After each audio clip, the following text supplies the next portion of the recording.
a questão do cangaço em si, dos cangaceiros, eram bandidos ou heróis? É uma Vamos pergunta lá. que quem é escritor, quem é pesquisador, não é? Essa pergunta aí é o tipo de pergunta que é difícil de qualquer pessoa responder. Heróis, eles não eram. Né? Herói, quem é herói? É quem salva uma vida, é quem se arrisca a sua vida para salvar outra. Esses são heróis. E existem muitos heróis anônimos todos os dias na nossa cidade e ninguém dá valor. Esses são heróis. É, Os cangaceiros, eles eram o quê? Eles eram fora da lei. Quem vive à margem da lei é fora da lei. E isso não adianta eu querer mudar isso, porque é do jeito que tem que ser. Agora, o que a gente tem que levar em consideração é o seguinte: o que é que levou aquelas pessoas a irem para aquela vida? Aí já é uma outra história. Muita aí gente foi, sim. né, muita gente foi realmente por necessidade, porque se viu, digamos, oprimido por algum poderoso, por algum militar, por alguma intriga que teve. Outros foram por ilusão. Eu fiz até um artigo intitulado A Ilusão do Cangaço, falando justamente Sei. disso. Né? Mas heróis, com certeza, eles não foram. Né? Tanto é que eu costumo dizer o quê? Que a maior decepção que eu tive no estudo do cangaço foi quando eu descobri justamente isso, que não tinham sido heróis.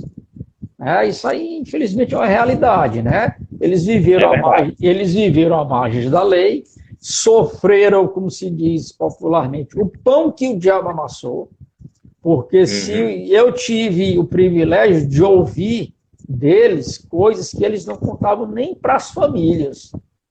Porque é muito difícil, é só, por exemplo, você se vê, não sei se você é pai, mas digamos se você é pai ou seu pai, enfim, um pai contar para um filho um crime que ele tinha cometido, seja um roubo, seja um assassinato, seja o que for. Um pai não vai contar isso nunca para um filho, não é verdade? Então eles sofreram barbaridades. Todos os que eu conversei, eu vi muitos deles chorar na minha frente. Chorar ou de dor, exato, ou de dor, ou de tristeza, ou de arrependimento, coisas desse tipo. Então eles tiveram uma vida, amigo, que aquilo ali não era vida para ninguém. Foi uma vida terrível, terrível, que você não faz ideia. A grande maioria das pessoas não fazem ideia do que era viver no cangaço naquela época. Eu vou lhe dar um exemplo bem prático.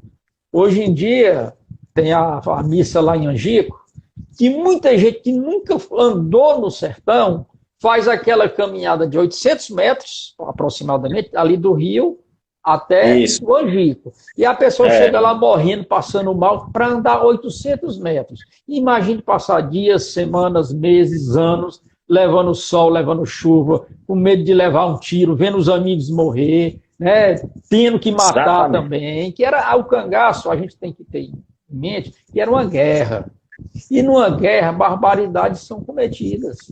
Em todas as guerras. Em todas as guerras. Foi cometido barbaridades de todos os lados. Na hora, como a gente costuma dizer, na hora do sangue quente, ninguém toma mais conta de si. Isso eu costumo relacionar, e só para fazer um paralelo, por exemplo, numa briga de torcida de futebol. Quando eu vejo essas brigas de torcida de futebol, que você vê gente matando o olho de paulada, de pedra, enfim, aquela coisa horrível, eu tenho certeza absoluta que a grande maioria daquelas pessoas que estão fazendo aquilo, numa situação normal, fugiriam daquilo ali. Mas aquela tá a história, está dentro da fogueira, então faz parte. O seu Luiz de Cazuza costumava dizer assim: Aderbal, só sabe o que é estar dentro de um balseiro quem está dentro dele.